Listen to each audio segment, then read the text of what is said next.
100% off the strength, man. Off the strength. Can't get that off the strength. All right. What's good, everybody? What's good? Welcome back to yet another episode of Off the Strength, where we're giving you the inside look into all things wellness culture. I'm a trainer called Tony, and of course, with me, I got a gentleman of extraordinary league. KR Jones is in the building. That's right, folks. We are back. And ladies and gentlemen, boys and girls, listeners of all type from near and far, you are now in store for a treat. Ain't that right, Brother Jones? Yay. Man, oh man. Now, Kyle, you ever have a scenario in life where you hear about a person before you get a chance to meet that person? I mean, most times I'm on the other side of that. Okay. You know what I'm saying? But yes, I have. You know They tell tall tales of young Jones. And then they meet me. You are him. The oldest, youngest man. I understand that. But this ain't about you, Kyle. Yeah, We're you're gonna right. kick You're this right. back, all right? So me. we going to get back to the situation. Now, Kyle, Yeah. I remember way back. Way back? Way back. Take it back. I'm taking you back to when I was still inside of the boutique fitness circuit, right? Okay. And I was running my gym, but I was affiliated with a couple other gyms that I wasn't necessarily the happiest with. You know what I'm saying? We ain't going to name no names. Sleeping with the enemy kind of situation. But in there, Kyle, when I was around, I remember this boxing gym was saying, we need to find this person that's out of town that is running up the charts over here. We're looking around, we're trying to find somebody. I was like, who is this Deja Raleigh that I keep hearing about? You know, and it wouldn't be a long time before we actually, it would be a long time before we actually got a chance to meet in person. But before then, I heard the name keep coming back up. It wasn't just in the boxing circuit. I heard it in the dancing circuit. I was like, oh, okay. Some of my people who are around and getting mixed in New York City, it's like this Deja Raleigh name. Because, you know, we know some folks. You know We what I know a mean? few people. We don't Yeah. rub some elbows over here. You know what I mean? Rubbing shoulders with the greats. You know, so I keep hearing this name, And then one day in the middle of the pandemic, right, I get a text, hey, we're going to jump on this live real quick. You know, I ain't even going to say the app no more. People don't use that damn app no more, man. You know what I'm talking about. If you was on there in the middle of the pandemic, everybody was on that same thing. And I was like, oh, Deja Raleigh. Hey, I'm on stage with Deja Raleigh right here. And not only did I hear somebody who was a profound speaker, a host that really could take the presence of the room, even through this medium that we weren't physically there, I automatically felt the connection to authenticity. I felt the power behind her voice and the presence that was there. Now we'll go on to learn, oh, this is what she's bringing to the classes that she teaches. This is what she picked up when she was on the road, touring, dancing. And I can go on and on and on. But I mean, when you get to see your friends literally on the biggest of screens, putting out a whole shoe around this woman's name, not just in New York City, I'm talking Globally. about internationally known. We got Deja Raleigh in the house. Let's make some noise one time. Hello, beautiful people. That's the drop right there. Come yeah, on. man. Deja, what's going on, love? Listen, I'm good. I am sitting in the presence of two Black kings, about to have an incredible conversation. Life is grand. Yes. So happy to be here. Oh, man. And Deja, I'm happy to have you here. Now, everybody's going to get a chance to learn why I'm so geeked. And that was just the tip of the iceberg. I'm telling you, we're going to keep going through this thing because she's accomplished so much in such a little time. But before we even jump into all of that, Deja, how are you actually feeling? Like, we really trying to make it a clear effort to understand our friends and be around them and just hold space for, you know, making everything feel whatever you are right now. What are you bringing to the show? I appreciate that. Yeah. Like, we don't get enough moments to just stop and Pause for a second. Yeah. and just lean into what we're really feeling in the moment. I will say that, like, I feel excited. You know that phrase of, like, if you could be a fly on the wall? I just got to experience that in real life. I got to be a fly on the wall while I listened to people talk about me. But, you know, it's a blessing to be where I am. It's a blessing to be where I'm going, or to get to where I'm going. Yeah. And I just feel so excited, so on fire for life right now. Oh, man, I'm excited, too. It's contagious, Kyle. I see you can't contain yourself over can't. there, man. Burn it up, man. You got the fever. Yeah, I do. It might be the rosé and the rod in the morning. You know? I told you. We're going to save that for later. Now, there is a way that we like to get this conversation rolling, so to speak, right? So the question that we like to start with is, where were you when you fell in love with this thing we call wellness? You know, to be honest, I've always lived a very active lifestyle. Like, from the age of 3, I lived a very active lifestyle. I was very blessed that my parents put me in a ton of extracurricular activities at a very young age. I started dancing at the age of 3. And, you know, that spiraled into a professional career, which spiraled into a career in the fitness industry, and will again spiral into a new transition, whatever that may be. But I will say that I was most likely in Virginia Beach when I really learned the elements of self-care, when I really learned the hard work that I needed to put into my training, because how you practice is how you perform. And I learned that at a very, very early age and was able to apply it later on in my career. So I'll say Virginia Beach, Virginia, the 757. I will rep all day. Now, I was born in New York. Nice. Okay. So I'll keep it 100. My parents are both from New York. My dad's from Harlem, St. Nick Projects. My mom is from Westchester, New Rochelle, Mount Vernon, White Plains.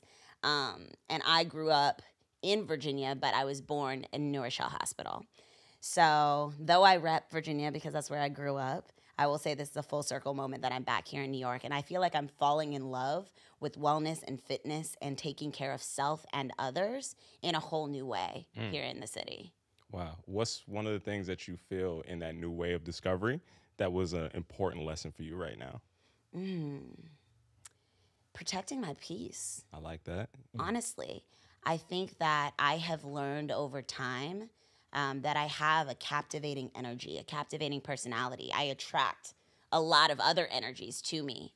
But the best way for me to conserve and preserve myself, to be my best self, is for me to protect what I've got on the inside, right? Yes. So like I talked to you guys when I stepped in, I was like, I did my meditation and my visualization this morning. I, visualized the white light. I visualized myself here in this room, in this space. All of those things are part of the tools that I use in order for me to protect the energy that I have and be mindful of what I'm putting out into the world. I think that's so important. But I think one of the greatest lessons that I'm learning on a daily basis is that, that energy comes from a very specific and sacred place. And it is my duty, it is a practice of mine to make sure that I am knowing where I'm placing it, but also knowing how I'm shaping it. And, that's not to say that, I don't trip up sometimes. I'm human. I've woken up many mornings and just been like, I'm just gonna run rampant. I'm throwing myself wherever I'm throwing myself, and that's part of the adventure of life. But protecting my peace is extremely important to me. It is. It's vital. And how important are those days where you get to just like run rampant? Because I really do feel like when you're performing at the level that you perform, and Deja, we gonna go through. I like how you like kind of brushed over all of this like, massive list of accomplishment. We gonna get there, brother. We got time. We're gonna go back, right? And I was being the fly on the wall. Okay? I understand, but we're gonna put you on the grandstand after the wall is coming through, right? But to understand that you can have that moment of being pure human. And it's like, I do want to understand what the greeting to the world is that day, because is it still hello, beautiful people when you're running around? Hello, beautiful people. Listen, there's so many beautiful people in this world. I get to work with them on a regular basis. I get to sit with them and have these incredible conversations. Yeah. But yeah, that's still the tagline. I love it. I love it. And the moment of being human amongst all the other stuff is what people kind of need to see and hear and understand, because they could see, again, the bright lights, the shine, and all the rest of that. But you still deal with the world as the world is imposed upon you. Yeah. What's one of your grounding practices that help you bring stuff back together? Ooh, I will say that though I am heavily into meditation and finding stillness, and that's been a huge part of my practice, so much of my groundedness comes from movement. Okay. I definitely grew up dancing, being in theater, being in the arts. I played a little bit of sports here and there. I played a ton of instruments. And I grew up, classically training in ballet, jazz, tap, lyrical, flamenco. Movement has always been a part of my life, moving through music. I'm a music junkie, just simply from the bloodline.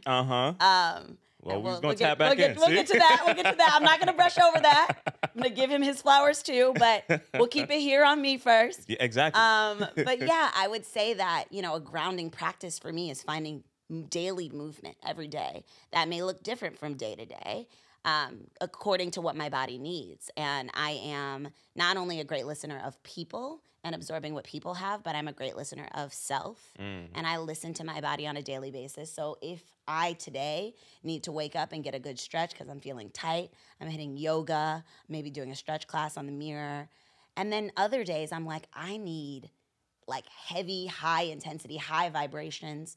So I'm gonna kick it and go to my friend's HIIT class, or I'm gonna go for a run or get on my bike and ride. Like, I just feel like, you know, you have to listen to your body. And I think that that's part of my grounding practice, is listening to my body and feeding it what it needs at that given moment. That resonates so well. See, that's why I was listening to that Mary this morning. For sure. Mary would take me through. We're not going to talk about you and your marriage. But what I do want to talk about is this stuff that you're laying out is profound, right? Like being able to listen to your body, being able to have a grounded meditation practice. What got you into that mindset? Because I feel like that's foreign to a lot of people. That's foreign to a lot of people in the Black community. You know what I mean? Like, what really allowed you to tap into that and reap the benefits of it? And it's foreign to the training community at large. For sure, because people don't take care of themselves. A lot of healthy people, or a lot of people that's teaching these classes ain't healthy out here, folks. I gotta be honest with you. And investing back in yourself is a rarity, so we really do want to hear about that. Yeah, I mean, I think a lot of what everyone sees on the outside and what you were describing earlier comes first from what I do on the inside when no one else is looking, what is going on inside of my body. And I think that's why I can approach every practice every day with just such authenticity, because I actually live this. You know, I, again, go back to saying how you practice is how you perform. What I do behind closed doors, it's going to be seen. It's going to come to light. I don't have to say that I'm doing these things, you know? I don't have to remind you that I'm doing these things. You're going to see it reflected in my work. I think a lot of, to answer your question, Kyle, like a lot of the lowest lows make you appreciate those highest highs. And I think how I got to that place of being able to be so mindful and make such conscious choices is I was at one of my lowest lows. I, you know, am a product of, you know, greatness, but I decided to take a path that was not traveled, at least in my family. And I took the route of becoming a dancer and, you know, scrapping and struggling and starting from the bottom. And a lot of people don't even know that about me. I think a lot of people would assume once you hear my last name and you hear, or at least my maiden last name, my dad's name and what he's accomplished, they would think that, you know, there's nepotism involved. They would think like, you know, he handed her the torch, she took it from where he left off, and that's why she's at where she's at. Yeah. So far from the truth. Of course. And I'm so blessed that I can sit here and tell my story. I think that one of the greatest things that happened to me in my dance career, which was one of my lowest lows, was that I was on the Super Bowl field with Beyonce at Super Bowl 50, doing that amazing classic routine of formation. I was also in the video. The black suits and all that. Come on now. You're never gonna forget the fros. You're never gonna forget the berets. You're never gonna forget like how we were armed up in all black. Like That stopped the world. It did. shook the world, right? People did not have anything People else were tuning into the halftime show. I was They about didn't to even say, watch the game. I can't even Listen, confidently tell you what okay? the score for the game was. Nothing But I about remember the football. halftime show. But just how we're describing it here, right? Such a massive moment. Yeah. Should be, you know, it should have made my spirit feel explosive, on fire, excited. And I was feeling the opposite. I was feeling small, insignificant, undervalued, underappreciated, replaceable. All of these things that drove me to this negative mental space and really took me to like what I now in hindsight look at is like the closest to rock bottom that I've ever felt. Like I was depressed.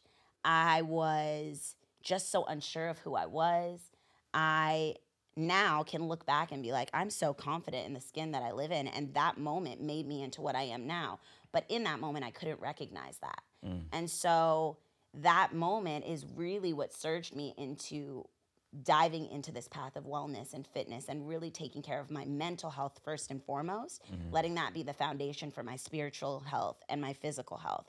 Because my physical health, like, that was a no-brainer to me. Like, from the age of 3, I'm going to the, you know, these ballet tap combo classes that then spiraled into me taking every genre of dance, every single, you know, style of dance. And it was a regular 7 days a week for me, where I'm in the studio right after I get out of school all the way till the evening. I go home, pop a pizza in the oven. I'm doing my homework late at night, wake up the next morning and do it all again. So I already was carving out this work ethic that I watched so many greats do. I shout out to Virginia Beach. I grew up next to the likes of Missy Elliott, Pharrell Williams, Timbaland, and we'll get to another name soon. We're going to get to it. But anyways, that's really where it came from. It came from being at the bottom. It came from feeling very low. It came from feeling the opposite of what I'm feeling right now to get to where I am. Wow, that is reflection. Because I feel like a lot of times people don't understand that when you do get on that big stage like that, it's just a moment. Yeah. It's 2 minutes, 3 minutes at best, but like you worked your whole life to get there, and sometimes it's just not what you thought it was gonna be. Yeah. You know, and that's the reality. Yeah. You know, and I feel like we talked about this long on the pod. It's the mindset of people plan for a wedding but never plan for a marriage. You know what I'm saying? It's like Speak. Reach. We plan to get here to celebrate. This is the party. This is the time. And then afterwards, it's like, whoa, this is supposed to be the rest of my life that I didn't even think about. You know, so I'm appreciative of you having this reflection. Like, jeez. Thank you for letting me share it. Yeah, it's a deep emotion. And I could only, just reflecting back some of that, I can only think that if you started dancing at 3, there has had to be an air of a critical lens that's focused on you just from you getting to the proficiency that you are at. So a lot of people don't understand that dancers are athletes on a different type of level. Oof. Whole nother level. Oof. The language that you speak is a body language. You're talking and you're speaking in these verses that are spanning from, you talking about the earliest of like, what is that, Fosse or like? Bob Fosse, get into it. Exactly. See? Come on, you better know your history. I've You dabbled. sleeping with the enemy, Tony. We're not going to talk about this.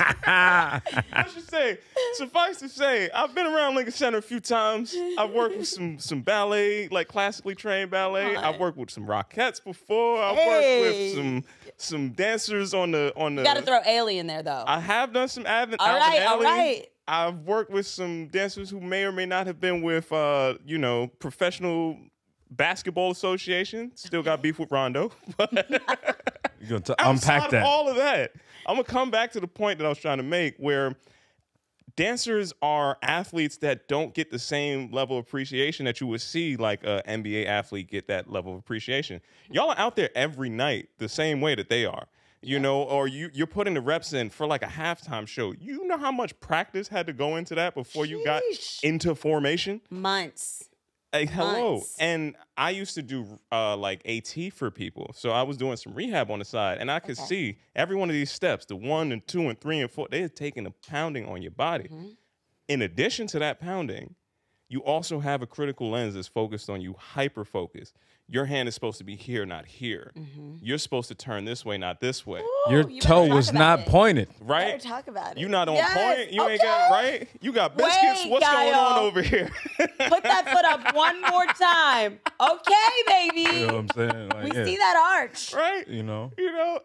That level of critique, most people don't have appreciation for. Yeah. And that's what's normal for the majority of your formative life up until this point. 100. So just the weight of that and just being able to look back and reflect on coming out of that, you're forged by that fire, right? So I'd imagine you get to some of these things that people would call issues today. Look at what you've been facing this whole time. And people could see, they're like, oh, you were given this. It's like, well, you don't know what this walk is like. You don't know what any of this process is, because nobody is giving you a pass in that lane. So I just wanted to make sure that we stepped out and punctuated that a little bit more. Thank you for that. Yeah. I love that you acknowledge that in that way, and that you have, enough knowledge and wisdom about what we do and how hard we work to be able to give me my flowers in that way. I really appreciate that. I really receive that. Yeah. And I think that, it is so underrated what we do. The athleticism that we have to have, that we're required to have to be able to go out on those stages and compliment the performer and stay in the background.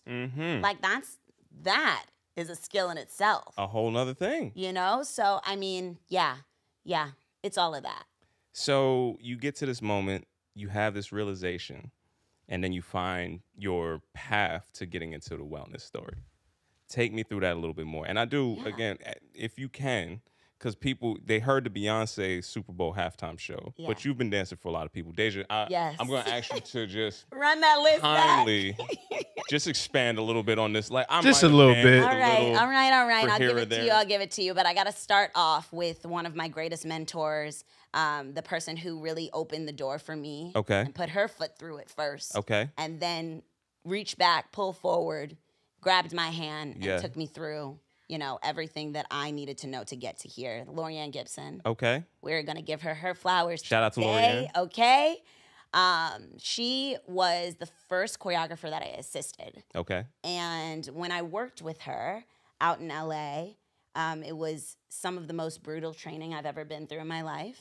I will say that not only physically and mentally and spiritually was I then prepared to enter into this industry, but I will say that she shaped me into the dancer that I am now. She gave me all these different creative tools, and I really got to watch her. Like, I was under her wing, and she showed me the way. And then on top of that, she didn't have to do this. On top of that, she gave me my first professional job with a celebrity. So my very first on-camera celebrity job was with Lady Gaga on Dancing with the Stars. That's a pretty big first job. It's a very big, right? And I was just her assistant at the time. I mean, I was running and getting coffee, and she saw something in me, and she said, listen, you can run and go get that coffee and press play and learn these steps. And I was like, yes, I can. There we go. Very, very much so not the confident Deja that I am now, but I was like, listen, I've been preparing my whole life for this. I'm taking it. I'm going for it. What era Gaga was that? Ooh, this is Poker Face. Come on now. Yeah. I know. Oh. You know how that went off in that place that we don't speak about. But you know how that went off. It was like, you're going to act like Lady Gaga wasn't really ringing in these streets out here. Listen. The whole Red One team. Shout out to my brother Claude Kelly. Yeah. Ah, yes. Because Claude wrote a bunch. So that's Let like him my know, brother, son. my brother. Like Claude wrote a bunch of the stuff at that time. Yeah. Nice. Yeah, I remember how big those songs were. I was working in Chelsea. Those songs were shutting down Massive. And she the started whole here. space. Yes. She started here. NYU Stephanie like, was Germanata. around. Yeah. Like, It was doing a her moment. theater. Yeah. So I just wanted to make sure we gave a little bit of that. Listen. What's the soundscape looking like when you're out there dancing? Okay, go ahead. Yeah, that's What where it was at. So and then I went on to start to tour. I went on the LMFAO Party Rock tour. I was dancing for Another a guy massive named- moment. Listen, but she sent me on that too, and I was Yeah. dancing for an artist named Space Cowboy. That was my introduction to being on the road. From there, my career spiraled into working for the likes of Katy Perry, Okay. J-Lo, Nicki Minaj. I already named the incredible Beyonce. I toured for many years and did a residency with Trey Songz. I just worked for so much incredible talent. Honestly, like sometimes I forget what the list of credentials is Yeah. because I was so You were in it. I was in it, but I was also outside of my body in a way. You know, like I definitely, because I wasn't living in my confidence, because I wasn't living in my power, sometimes I was just watching myself do those things and go through the motions. And like my body was almost on autopilot. It was like I practiced for, you know, these long 8-hour days for weeks. And then I get on stage and I do it. And like you said, it happens in the blink of an eye. Sometimes 2-3 minutes max, you're on stage and you're going hard. That cardiovascular endurance. It's a different level. Listen. And so, yeah, I look back at those experiences and I think because I did not have the best mental health and because I was constantly just high anxiety, always believing that like I was disposable, always believing that the next person could come in and just sweep me off the floor. And really living in that space is really rough. It's tough. It's You definitely know? And tough. then to perform at those levels behind some of those, you know, amazing, iconic, like artists and choreographers, it just really honestly, now looking back, flashback in hindsight, I'm like, I really wish I could have been in so many more of those moments. You know, I feel like I missed some of those moments. I'm thinking of, what's that show? Like they keep saying, I hope I get it. God, I hope I get Oh it. yes. Oh my goodness. Wow. Don't Wait. challenge my theater brain. Oh my goodness. Going back into it, I can't It's remember. gonna come to me. I'm trying to feel it out, but my guy, you know Christopher Wheeldon, if I say that That name. sounds so familiar. He was one of the principal dancers at the a New- chorus line. yes, a chorus line. I knew So, it was gonna come. I worked with Christopher Wheeldon, who did the choreography for all of that stuff. Yeah. And just seeing like that's a real situation where you're like, okay, I'm here today, but that cut could come so quick. Yep. You're living on the edge Yep. constantly, and you have to perform at the highest level. So the stress, plus the fact that you know it's going to be, it literally is here today, going tomorrow, or all right, we're going to this other corner of the world that you never even heard of. You coming, you have the slightest hesitation, we're gonna go to the next person in line. Yeah. Next up, and we're gonna just keep moving. Oh, you're hurt? Sorry, we gotta go to the next person in line, Yeah. and we're gonna just keep this thing moving. That is the level of pressure that I've seen on the sideline, and it's just like I don't even know how you begin to negotiate that. Yeah. So I really do appreciate you taking that time and one like stepping out the names that you actually like. Deja, we're gonna have to actually appreciate the Let's people that get you dance to it. for. Honestly, let's get to it. Okay. Yeah, and in all of that, you gave us a low. Do you remember one high moment that you were in, rhythm? You got into that flow state, Yeah. and you were just hitting whatever it was that spoke to you in your spirit to dance. You remember any of that kind of stuff? Honestly, yeah. I feel like right around that same time, I did get into a flow state.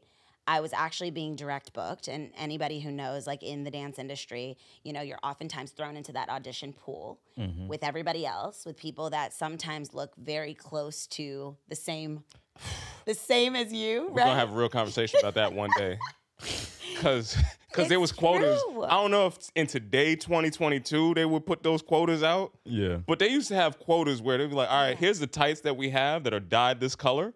And if you don't fit this color, I don't care none about It ain't how for you you. dance. Right. This is not for you. We need someone I've this seen that. size I was Yes. like, yo, exclusively. so we talk about PC culture, seeing some of this stuff. It's like they had tights dyed. It was like, all right, y'all shade, y'all need to fit into this. Yep. Dance for these right here. This is what you're trying to get to. Are What? you 5'5"? Right. The you have- sight line has to be Yes. exactly the same. Yes. It was wild. That's, again, people don't know that. Listen, we're letting them know today, okay? But I would say, yeah, around that time, like I was starting to get direct booked. I actually got direct booked for Super Bowl 50. And so I will say that around that time, it felt like a very high, at least in the height of my dance career. But I didn't know that there were higher heights coming. And so now in hindsight, I will say that I am probably riding the highest high that I've ever been in my entire life. I, am now a global Lululemon ambassador. Shout out to them nice Canadians out there. We Shout gotta out. give them some love. Give 'em all the love. Global ambassador.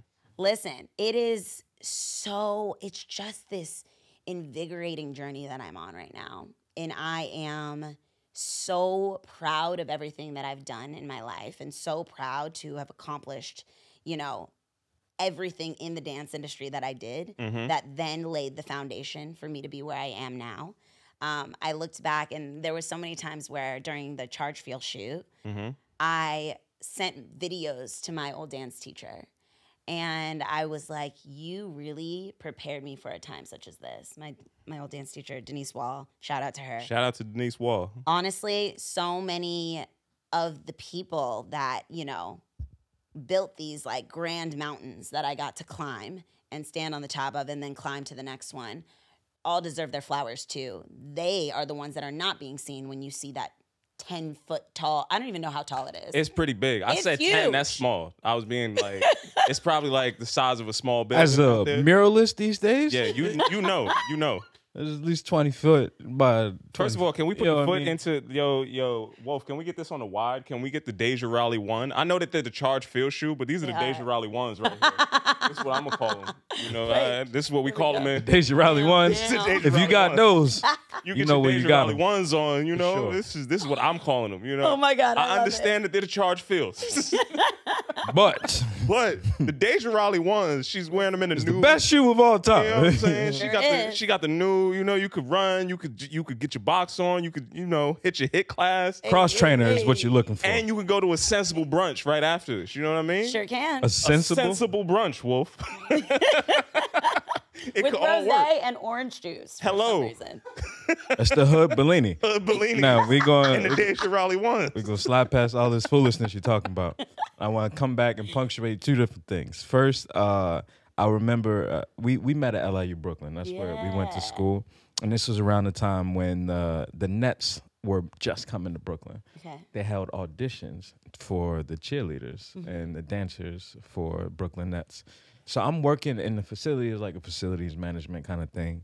When I tell you, it went from about an empty gym to about 1,000 women auditioning to be working with the Brooklyn Nets. And I'm just like, yo, this is madness. Yeah. Which is, so that was like a real insight then, because I seen how they was cutting people and the hundreds of people were going. It was like, all right, we're going to put this song on. Everybody dance to this. You, everybody else out. I was like, It's crazy. damn, like So all you of y'all pick just, four people. yo, out of 100, I was Listen. like, whew, You stood in line for 4 hours for that, 30 seconds. For 30 to go seconds. home. You fully prepared for that moment though. You beat your face. Yep. You put on the best outfit that you had. Everything. You had been practicing stretching for hours. You showed up and you had 30 seconds on the court. Okay? And that Yeah. was it. I know that moment though, Yeah. because when I moved to LA, I auditioned for Laker Girls and actually made the team. Nice. Now, I was in rehearsals for a couple of months and my mom was like, oh, no. You're coming home. Like, It's this tough. is not what you're going into. It's a real life. Again, shout out to my Rondo Wars. I understand these. Stop it. Now, secondly, what I'm gonna get into is you talked about Virginia. Yes. So my Virginia story goes a little something like in high school you had to have service learning hours to graduate. Okay. Right? So in order to graduate, you had to do some type of community service in order to, walk the stage. Yeah. I went on a Obama election walk, right? So we were going door to door canvassing to ask people if they were going to vote for Obama. We stayed in like some church. It was a whole thing, but we were in Virginia Beach, Virginia. Oh my goodness. And it was eye-opening to say the least, because you got gated communities, you got non-gated communities, you got our folks, some of folks that are not our folks. It was wild, to say the least. But like, I've always had a place for Virginia. I feel like, a love for Virginia. My family always went down there in the summers, to kick it. So I bake all this in to come back around to your upbringing, to this legendary greatness you come from, all the things, to stretch that out just a little bit. You Paint done that referenced it picture. a couple times. And we were eventually going to land here. Of course, I just wanted to paint that picture just a little I bit. love that. I love that. Something's in And, the water in Virginia out there. Oh, listen. Something But is wait, extremely they in the did water. It in DC this year. I saw that. I was very disappointed. It's a little off-brand. But it's DMV, you know what I'm saying? Like Alexandria is right there. So Yes, like yes, if you yes. go, you know what I mean? Still not the 757. It is not. I won't disagree to that. But I'm not mad at Pharrell. He did it for good reason. His cousin was actually murdered by the police in Virginia, in Virginia Beach, and he said, if this is the brutality that's going to continue, I'm not bringing this here. more money to the yeah, city. it's know? that's real. That's So a I principled stand with stance. him on that 100%. And listen, just maybe don't take it to DC. There has to be something in the water somewhere else. Maybe Miami or something like. Yeah. That's a different something in the water in Miami. Right? It is. It's a different something in the water. So they put something It's different in right. the water. There's something As soon as different you in get that to water. Florida, you know what I'm saying? So maybe it's not that. Maybe it's not the Florida water. But it's somewhere else. It's somewhere else. Sure. But yeah, painting the picture very vividly. My dad is Teddy Riley, legendary producer, singer, songwriter, just an incredible human. I learned so much of my work ethic from that man. I owe so much of my confidence, but also my ability to see the greatness in myself and others to my dad. I will say that, at the beginning of the podcast, I named, being around the likes of like a Missy Elliott, a Timbaland, a Pharrell Williams, Pusha T, like the Clips, all of that, right? We can't forget that. And I grew up around so many different celebrities that would come in and out of Virginia to literally come and work with my dad. At a very early age, I can recall times of like hanging out with Michael Jackson and Cisco. It was so random, right? So random that I'm combination. from Baltimore, right? Cisco is my Michael Jackson. Oh, listen. That's You gotta let that sink in. I mean. We gotta come back. no more rose and orange shoes for you. You stay away from that. But we love Cisco, though. We For love sure. him. Cisco's a whole legend, but Cisco is my Michael Jackson. It's enough out of you, all right? That I my saw goodness. in person growing up. You know what I'm saying? Oh, that's so good. Yeah. Both incredible humans for sure. I don't know if I'm painting the picture quite that way. He grew up close to Drew Hill, the actual Drew Hill. Yeah, Yes, it's a okay. Baltimore love thing. You gotta be from the town to understand. Yeah, listen, You know what I'm listen. You saying? had to be there. You had to be You there. had to be there. You know? But I can't let that one go. Oh, that's so good. That's so good. Most profound thing I've heard all day. So I will say that being able to have those experiences Yeah. definitely made me feel like they were within reach, right? I could accomplish and establish myself in the same way. And, representation, we talk about it all the time. It matters so much, right? And what you see is so important to what you believe you can become.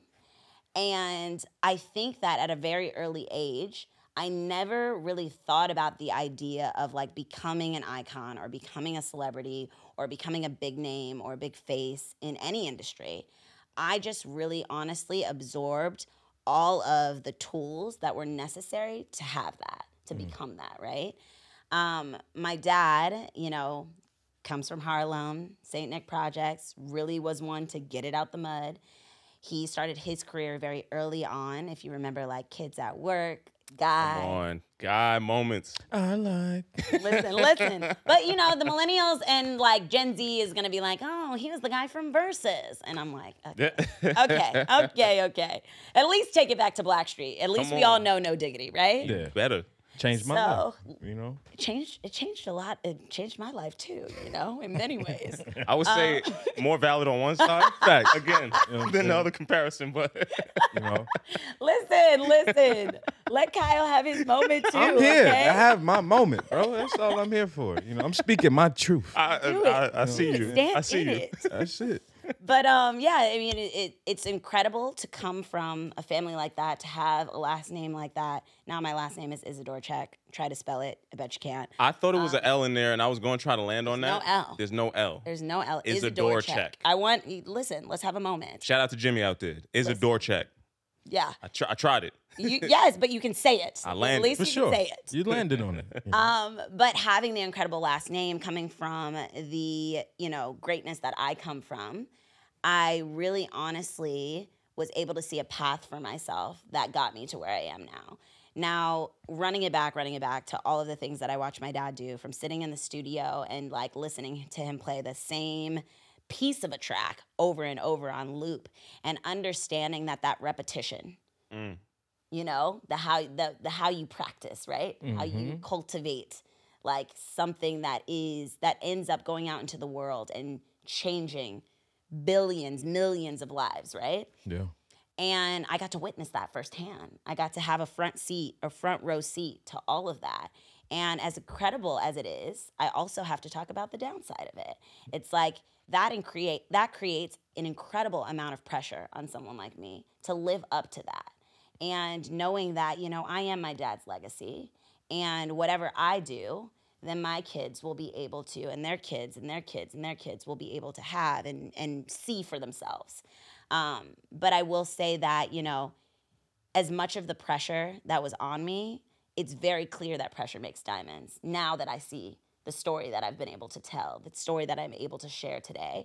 And I'm so grateful for that. I'm so grateful for all the things that my dad showed me, the things he taught me through even his actions, not even necessarily his words or conversations that we would have, but like me being able to watch the mistakes that he's made along the way, me being able to watch the, you know, trophies that he's been able to win, me being able to sit and watch him be human.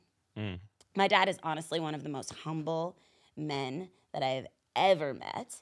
Like, when you think of it, you would think that somebody that creates just that kind of magic in music would just be so egotistical, would really, but I've seen my dad give back my whole entire life. And I think that that also plays such a big part in my life. It's why I, you know, took on philanthropy. It's why, you know, I am part of a movement like Fit for Us. Shout out to Purcell. Hey. The whole crew. That's how We'll we get got back together. into them, yeah, for sure. But yeah, really to just like run it back to what he's done and who he is, it's definitely been laying the foundation for who I am. That is powerful. I mean, in my mind, I'm thinking of a young Deja somewhere dancing on the 4 count while dad is like banging on the keys somewhere. I can Always see have that. rhythm. Always have rhythm. It's in my mind. I was like, okay, I can see it. I can see where it started. The foundation. It was just mixing. Yeah. And one, I mean, again, we could spend hours talking about the legend of and the contribution to the music canon, not just an R&B. Like, there's pre and post Teddy Riley, like, music changed. He evolved that whole thing. So just acknowledging that standpoint. And have to also acknowledge that your dad was out here in his bike life, Deja. I had to send you this message when I saw it pop up. Listen, this man does a lot of things. I just, but it's a very specific bike. You have to be so tapped in to the. He's gonna love that you're saying this right now. You got to be tapped into a different level of the black riding community to pull up with a Line 3 bike. And this is our folks. Like, we Deja, we really ride in these streets. Listen, I know it. I'm bike out front right I was there. about to say, you know, we rode here. That was as choice. Yes. We came through it. I saw Dress like this. Like, I want people to understand that. It's like, you see me on camera right now? Not change clothes. I rode. okay? I didn't change clothes. This is what I rode in the day. You This know is what how I we mean? pull up. So when I see like Kendo, like I mean, again, it's just somebody that we know in our community. It's like, oh, Line 3. Like, if you're in the know, you can get a lot of fly custom bikes. Yeah. So I see you pop up one day on IG, and I'm like, yo, is he talking about a Line 3 bike? I'm like, it's such a random but so specific space. But Scamming that to would be bike him it. though too. Like, he is a guy of gadgets, but also, like, you know, my dad does appreciate nature and getting outside. He goes on his little walks. He was tapped in. He's getting older, man. He's getting up there. I keep telling him, leave out the Beijing and just let the gray come through, you know?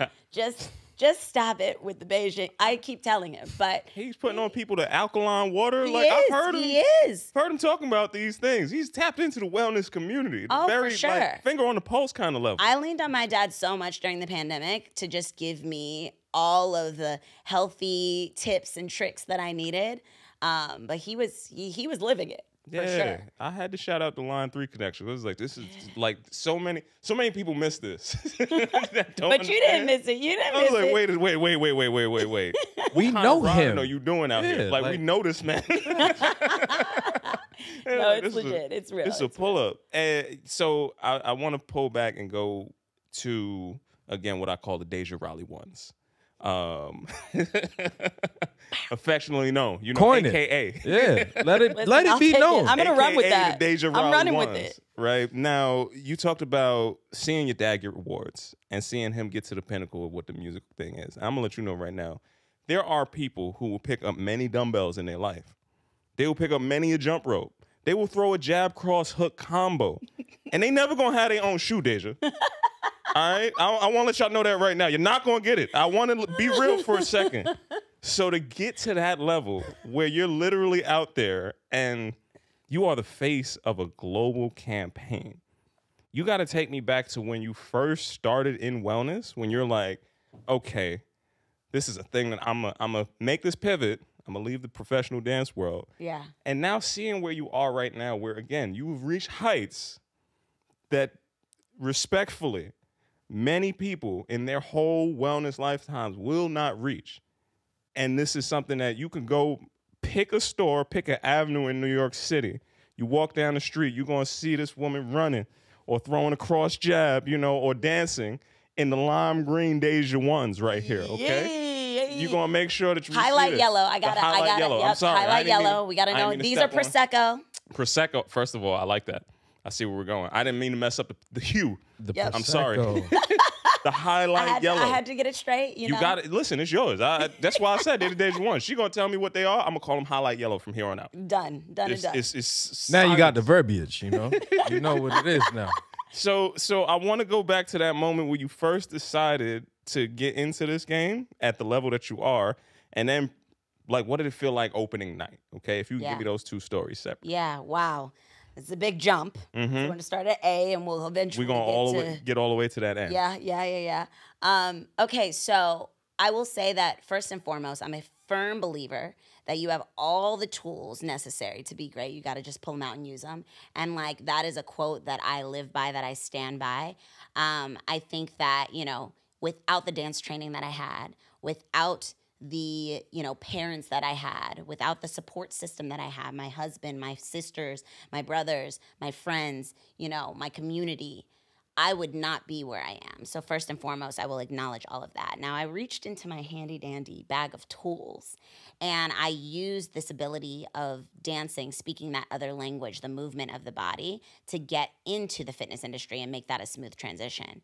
When I decided to stop dancing, which literally was in that Super Bowl experience, and I was like, I am tired of making pennies. I'm tired of being paid $250 for an 8-hour rehearsal that's not even close to. What's the math on that? Listen, I don't like to do the math on that because every single time it makes me a little bit TO'd. You should be way more than a little bit. I was like, 8 Listen. hours, 250. 8 hours, 250, okay? Nope. Now, these days, I'm looking back and like, you know, not to in any way be bragging or cocky, but like you can't get me to blink for 250. I am not doing it.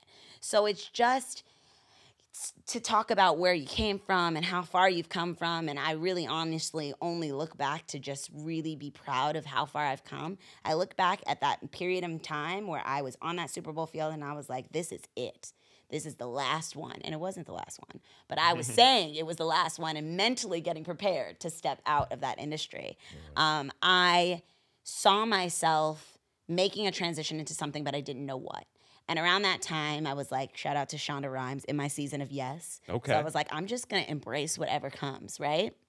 And I had gone to a party for one of my agents at the time, my dance agent, and one of my friends, her name's Angela, we were sitting down just laughing, like, you know, sipping and just hanging and just like talking about life. And she was like, you know, are you still dancing? And I was like, nah, it's not for me. I'm not even calling myself a dancer anymore. It's not what I want to do. She's like, listen, one of my friends is a part of this team that's opening up. She does marketing for this team that's opening up a boutique boxing gym. And I was like, okay, I don't box. So like, what are you saying here? She's like, well, they're looking for people that have rhythm, high energy, and, you know, understand movement. And I'm like, well, all three in my bag of tricks can totally do those things. But I've never put on a pair of boxing gloves. You know, I grew up watching Evander Holyfield, Tyson, you know, Lennox Lewis, all of these incredible boxers, Floyd Mayweather, who is a friend of my dad's. I watched all of those boxing matches with my dad just as a means of getting closer to him and spending quality time with him. Not ever thinking that that would full circle come around and I would actually be in the ring myself, which, by the way, I fought one amateur fight. Lost, but a great decision because I learned from that loss. I would imagine so. But I know, like, everything that I do, I have to fully commit to. So, like, I couldn't just call myself a boxer without ever having the experience of being in the ring, right? Yeah. But rewind back to that moment, I was sitting at this party. I'm talking to my friend Angela. She's like, listen, just go and audition. And I was like, well, also something I'm great at. I've mastered the art of auditioning. Done a lot of that. Whole life. Listen. To this point. Almost a decade of auditioning nonstop. So I was like, okay, whatever. I'm in my season of Yes. I'm going to say yes, and I don't know what it's going to look like. And I went and auditioned, and they loved me, and I had a great understanding of rhythm and music, and this was a cardio boxing gym. So really, honestly, you know, you could be tapping the bag without very much power and still get a really, really good sweat in because you're going to the rhythm of the music, and that's what's driving you, right? So I could find the understanding of that, and then I went hardcore. Like, I pulled in out of my bag of tricks those 8-hour rehearsals, and I put myself through that same sort of training. I was showing up to these, boxing gyms that can be extremely intimidating and, almost filled with completely just men, just sweaty. Oh, there's the particular odor. That's right. Walk It in is, there. right? It's If you don't smell it, you're not in an authentic Nah. boxing gym, right? It's a particular odor. It's a little bit of bleach and Uh-uh. a lot. It's like 40, however many years they've been open. It's years of just funk on top of that On bleach. top of funk, on top of That's the PG version right there. Yeah, yeah. Right? Yeah, But I just know. to paint the picture for the people, right? yeah, sure. it's vivid. So I started out at a boutique fitness gym in Santa Monica, California. They've since acquired Title Boxing, so Yep. they've expanded.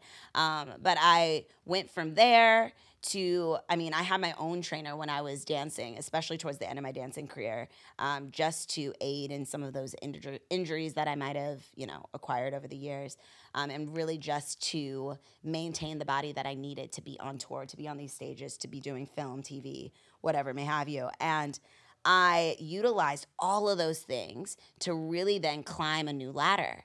And I really honestly think that as a result of the training that I naturally had through dancing when I was a kid, then I progressed into that professional career. The truest next step was then to take all of those tools and make something of myself and put myself in the foreground, since I had always been in the background. And so that was one thing that I believe that, this fitness industry gave me and ultimately helped me to land here. Do you mind if I pause for a second? Yes, go ahead. Because I alluded to earlier in the story that I heard about this happening well before I should have heard about this happening, Deja, right?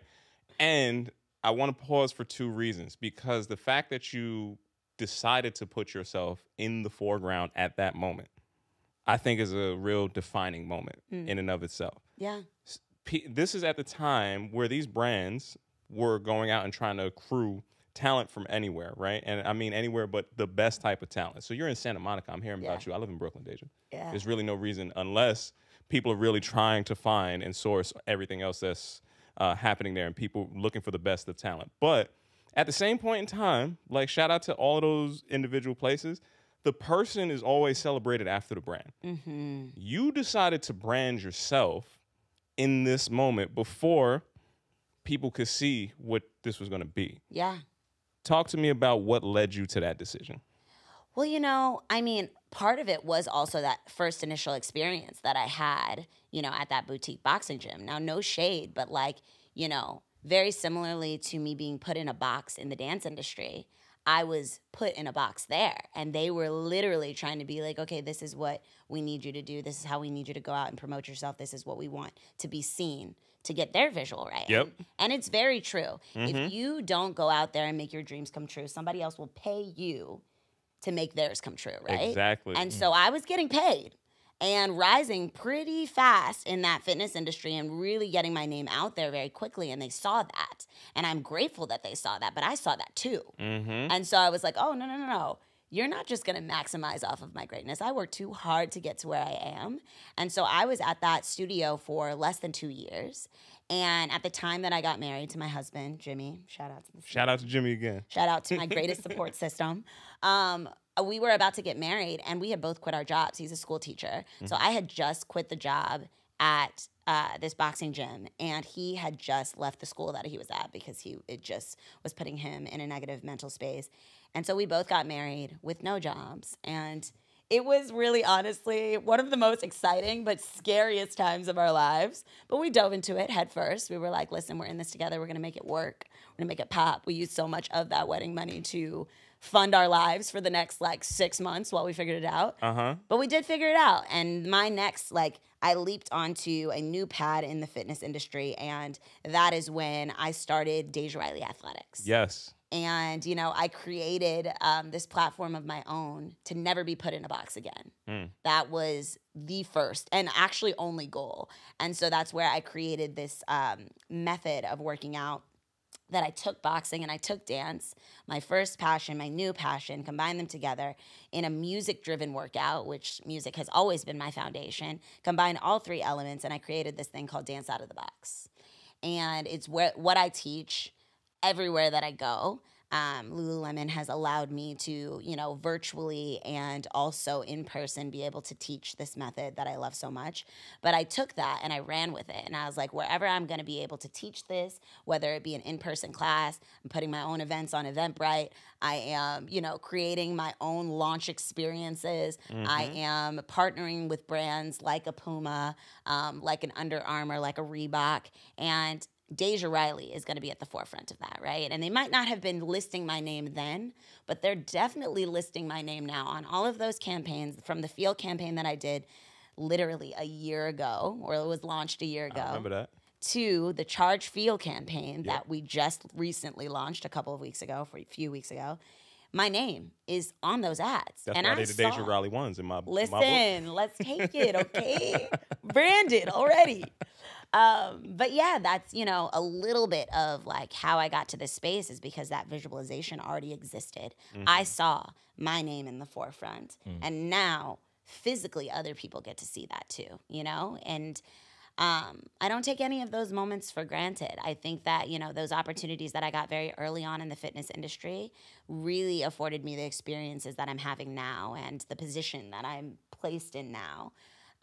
So I hope that answered. It definitely does. And I mean, it's testimony to a lifetime of work that, again, I know just by the orbit of which I exist in that world, I could see from my perspective, but that's not a perspective that everybody gets to see. It's like, no, I've seen this work. I've seen it come, you know, to fruition. And then we got to know each other through the Fit for Us connection. So I got to learn who you were, but I knew about your work before I knew who you were, right? And to see that, the peaks and valleys that come along with that process and the determination that you have to go from walking across that threshold from being, you know, from behind the scenes kind of, or in the back of the superstar to being at the forefront, you know, that's a big gap, Deja. So we got to really appreciate that when you have a chance to do that. You know, what's something that you are most proud of, the woman that you are today, that you wish you could have told the woman that you were at 18? Whew. I am most proud of the joy that I've been able to cultivate in this world. I wish I could tell the 18-year-old Deja that you are everything you need to be just as you are. I really think I developed self-acceptance at a very, well, I won't say late age, but it was much later than I would have liked. I think if I would have had that same self-acceptance, that same confidence, and really stayed true to who I was from the beginning, I might not have had the dance career that I had, right? And I might not have been on that path. So again, I am grateful for where I was, and I'm grateful for where I am now. But I will say that, like, I wish I could just whisper in her ear and just be like, you're going to be fine. Like, everything's going to be fine. It's going to work out just as you believe it's going to work out. You will achieve that greatness. You will be so powerful in this world. You will be able to create these spaces where people can feel joyful and then also healthy at the same time. And I think, you know, that's a little bit of where my Sweaty Smile Squad comes from. It's the foundation of all of that. Is like, you know, and you guys actually had a guest on your podcast that was talking about making fitness fun. And so much of that, such a great episode. Like, honestly, if you guys have not listened to it, shout out to Irv. Unshameless plug. Listen to that. Like, honestly, it's so real. I mean, it seems like it's so simple, but I think that when you fall in love with something that, you know, is also giving back to you and also providing, you know, this joy within you, you're going to stay on that path. You know, it's a lot more likely that you will be consistent and that you will continue to grow, becoming 1% better each and every day because you're falling in love with it. It doesn't feel like work. It's not a chore, right?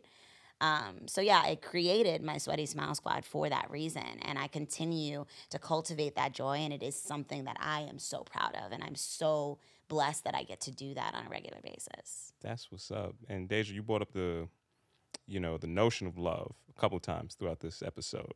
One, you and Jimmy just jumping blindly, which sounds like the most terrifying thing I've ever heard. It's pretty Just scary. like, yo, we both don't It have makes jobs, sense, get married. though, you know what I'm Like, saying? Yeah, let's do it. If you quit, I quit because we together. You know what Yeah, I'm saying? exactly. We in That's some ride out kind of I'm situation. around for that. You know what I'm saying? Yeah. So, I mean, and we brought this brother up a couple times on the episode. I personally love anytime y'all getting the shoulder work going on IG, we looking into the camera, it's always a moment inside there. So can you talk to us a little bit about, you know, what that part of your life does for you, and to be able to integrate your love, the person who is committed to taking that same leap of faith and seeing this same kind of evolution. Like, talk to us a little bit about how that evolved and like what that does to, you know, add to feeding you in this lifestyle. I mean, my husband is incredible. We are going on 9 years together. In October, we'll be 4 years married. And he is really, honestly, I said earlier, he is the best support system, but he is someone who truly lets me be me. And I think that there is no greater gift in this world than to be able to spend time with people that just let you be you, right? Let the best parts of you come out. Let the worst parts of you come out. But just let you be. And when I first met him at a New Year's Eve party in Malibu, California. That's a hell of a New Year's Eve party. Oh, it was so much fun. To be honest with you, there was maybe like less than 12 people there. Waves is crashing. So it was, yes. It's a vibe. Malibu is an exclusive place. It really is. You know what I'm saying? A It's lot of vibe. folks don't know about it, but Listen. it really is out there. Don't sleep on Malibu. Waking up New Year's Day in Malibu. Oh, yeah. Vibe. Yeah. Your year is already starting off at the pinnacle. I didn't mean to take over. Listen, no. Give Malibu its flowers, right? But yeah, so we met at this New Year's Eve party. And from the moment he walked into the room, I was immediately just like attached to his energy. Like it was magnetic. And I saw him walk in and my eyes followed. And I looked at my friend Deshaun who brought him there. And he was also the best man in our wedding. And I was like, who is that? And why have I never met him? Like, we run in the same circles, dude. Like, what? And he's like, he goes to our church. And I was like, even worse. Why have you not introduced us? And he was like, I didn't really know that Jimmy was your type. And I was like, I don't have a type. Like, he's a beautiful human. And immediately his energy was like on point when he walked into the room. I needed to meet him. But you know what? It was meant for such a time as this. So I'm not gonna, you know, harp on the fact that you didn't introduce us sooner. But I literally looked at my best friend and I was like, he's hot, right? And she's like, yeah. And I was like, are you going to go talk to him? And she was like, no. She's much more shy than me, my best friend Genevieve. And she's like, no, I'm hanging back. And I was like, well, see ya, because I am. And I went over there and I shot my shot. And apparently it worked because we were. Say 9 years in the game. That's a hell of a shot. But we talked for like 3 hours that night. And like, really, to be honest with you, I can't even tell you all of the things that we talked about, all of the ground that we covered, because I was just so enamored by his being. I was literally just sitting there with this man, and I was like, I just know you're supposed to be in my life for a very, very long time. I don't know how or where, but like, I'm going to stay in this. And literally minutes before midnight, he asked if he could kiss me, and I do not kiss strangers. I will say this. I do not kiss strangers. We needed to have some sort of history before, especially now, post-pandemic. I mean, literally. That's what the 3 hours was for. Yeah. He was like, all right, 3 you are now hours. not a stranger. But he, Officially. It is like 11:58. you, though, right? You know what I'm saying? Well acquainted. I know your middle name, your last name. We know each other. We know what's happening in 2 minutes. Listen. Thank God he didn't stay a stranger. And this moment was like, it blossomed into something much more. But yeah, we kissed at midnight. Fireworks. And here we are now. There we go. I mean, beautiful. Yeah. Love that, man. Storybook right there. Yeah. You know? In Malibu. On the shores. Listen. And the water cascade over your love in Malibu. Hey. Come in, come out, Just, come in. just waiting, you know. Just let the vibe happen. Just let the vibe. Yes, it is Love a it. vibe. It was a vibe. Oh man, I'm just sitting here and I'm taking in everything, all of these pieces that come together, right? And a lot of things come up.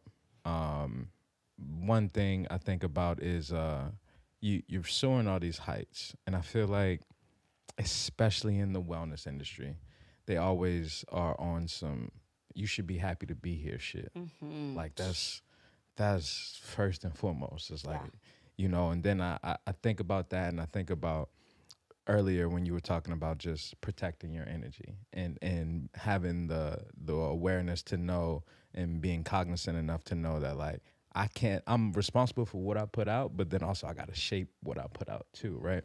So I'm putting that in, I'm adding all this together, you know, so I bring it all around to now that you're here and you are the happiest you've ever been, what does success look like for you? Or how do you define it present day? Oh, that's a good one.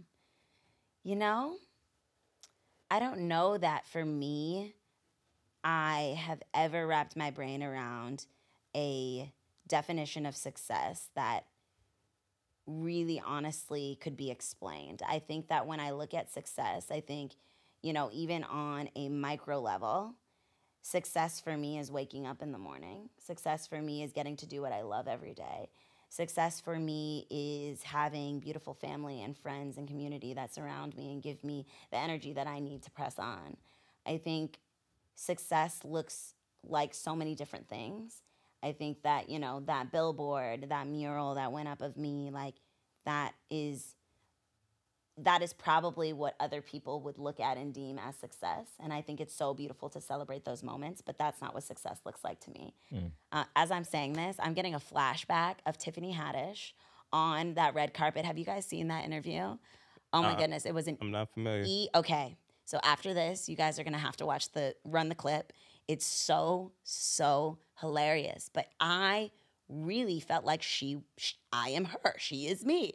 So she's on this red carpet, and this woman says to her, like, so, Tiffany, we see you've made a costume change. She's wearing a different dress. She told her what kind of dress it was. She said, this is not a costume. This is my life. Like, this is designer. This is what success looks like. So immediately when I said what success looks like, I got a flash of that interview. This is what success looks like. This is what success looks like. Yeah. This is what it looks like. And there's just no better way to describe it but the fact that, like, I am here. I'm sitting right here talking to both of you incredible individuals because we can, right? Because we've made the choice to be here and be present with one another. That is what success looks like, you know? And I think if everyone can shift their perspective and not think that, you know, success is so superficial and success, you know, is all about these accolades and accomplishments and achievements that you've made, because I'll make several over my lifetime. You will, right? But if that's what we're defined by, we are reducing ourselves. You know what I mean? We are diminishing the greatness. We're diminishing the power. We're diminishing, truthfully, the definition of success. So I always try to make that like a daily stride, like a moment by moment stride. Do I feel successful in this moment? Absolutely. Are there moments that I fell short of that and I felt unsuccessful? Absolutely. But that's what made me appreciate what success feels like. Mic drop. Boom. You know. I let them know. Deja, I could hear you pontificate for hours and hours and hours. Ah, thank you. Same. Right? Because you really just pull together so many different pieces of your life. And we talked about the dancing side. We talked about the Deja Raleigh ones, right? You are an entire digital creative too, and we have barely touched the peak of that digital creativity, right? Before we start to wind down, I do just want to understand, as you're developing your brand, as you're developing, you know, you as a person, there's a whole nother entity that exists with you online. And there's nuance to that. Yeah. You know, people see one thing and they don't even get to hear you speak at this level most of the time. Yeah. Right? So I just need to know what continues to motivate you in that arena and what do you want to go into next coming forward? Like, how are you planning on expanding in that? You know, it's interesting, Tony, because I started out this year being like, I'm an extremely goal-oriented person. And when I put things down on paper, when I think about things and those things become my words and those words become my actions and those actions become who I am in front of other people, I think that, you know, I already know that that works. I already know that manifestation works. I know that I can put it on paper and I can make it happen. What I challenged myself to be in this year and in this next chapter of my life is present and not so tied to the goal, right? And so I think that, you know, thinking about what is there for me in the next chapter, of course, I could list a bunch of things. I could be like, I want to be a mother. Motherhood is definitely in the cards. I want to continue to build my community. I want to, see myself, on bigger billboards. I want to see myself as the talk show of a TV show, or as a host of a TV show. Help me out, Tony. Come on. But I want to see all those things, right? But honestly, I really just want to be present in the moment. I never want to look back again and say that I was outside of my body as something like this was happening. Absolutely. You know what I mean? So I will say that for me, and as we talk about like the digital experience and how people get to see me, online and don't necessarily get to hear my voice, I'm definitely looking to use my voice more. I like that. I know that is a big, huge part of my next chapter, is really letting my voice be heard and getting to have more conversations like this, getting to speak before people and getting to motivate the youth and, really use the power in my voice to make change. I think that so much of that happens by me just focusing on the rungs of my own ladder. I really honestly and truly believe that you can get out here in this digital space and get lost, right? It's so easy to get lost. And for me, I do look at what other people are doing. I tap in sometimes because, I need to keep up. I need to learn the trends. But I just take inspiration from that, and then I just close the book and move it away, because the way that I've gotten to where I am is not by following anybody else's path, so to speak, right? I think that, oftentimes people will look at my journey and it looks a little untraditional. You're probably not going to be able to name somebody else that has taken a Deja Riley path. And I think that that's amazing, but I also think that it is important for me to encourage others to be in their truest form as they are too, and I think so much of that comes from focusing on the rungs of your own ladder. You are going to be able to climb to higher heights. You are going to be able to attain all of these incredible successes. You are going to be able to travel the world and have these exciting adventures all throughout your life. But most important, be present. And whatever that rung that you've got your hand wrapped around, look at just that and focus on just that. And know that there's another rung above you, and there was one below you that you gripped onto at one point. But this steady climb that we are on in life, this day-by-day adventure and journey that we're on in life, really honestly happens moment by moment, and that's all we really have for sure. And so in this moment, I know this is all I really have for sure, but man, is this good? This is a yummy conversation. This is gooey. This is juicy. I love it. I'm here for it. We're going to keep climbing to the top. Rung by damn rung. By damn rung. Making it all the way up there. Yeah. Damn, I feel like my cup is full, Jones. How you feeling? Man, my rosé ain't full no more, but my cup is. I'm talking about the metaphorical cup, damn it. I'm speaking my truth. Listen, let what it I'm know. speaking. The metaphor. Yeah, my cup is full, my rosé ain't. We're going to leave Kyle alone on his rosé. He's on a rosé kind of Saturday. I love it. Deja, people who have heard this episode at this point are going to need to understand how they could continue to fill their own cup, metaphorical cup, Kyle. Of course. With the brightness that you want to offer to the world, Deja. They're going to need to know how to follow up on the workout side, where they could tune in, where they could tap in. Yeah. They're going to need to know how they could see all these amazing, again, like I said, the shoulder work is in the videos, the footwork, They're going to need to know where they could go out and pick up some Deja Riley ones, in the official colors. Make sure you get the colorway right, okay? And I mean, if you in any metropolitan city, I'm going to say damn near it's global now. It's a global economic event. Yeah. Apparently it's in Shanghai. This is what I'm trying to tell you. I'm like, wait, what? They were like, you're live in China. And I was like, big billboard energy is what I'm trying to tell you, all right? They're going to need to know how they could find you, Deja. Could you please let our good listeners know? Yes. So you can find all things Deja at DejaRiley.com, DejaRiley.com. You'll see all my social handles there. If you want, a bright breath of fresh air and see a little bit of joy through movement, you can follow my husband and I, Deja and Jimmy Izzy, on TikTok.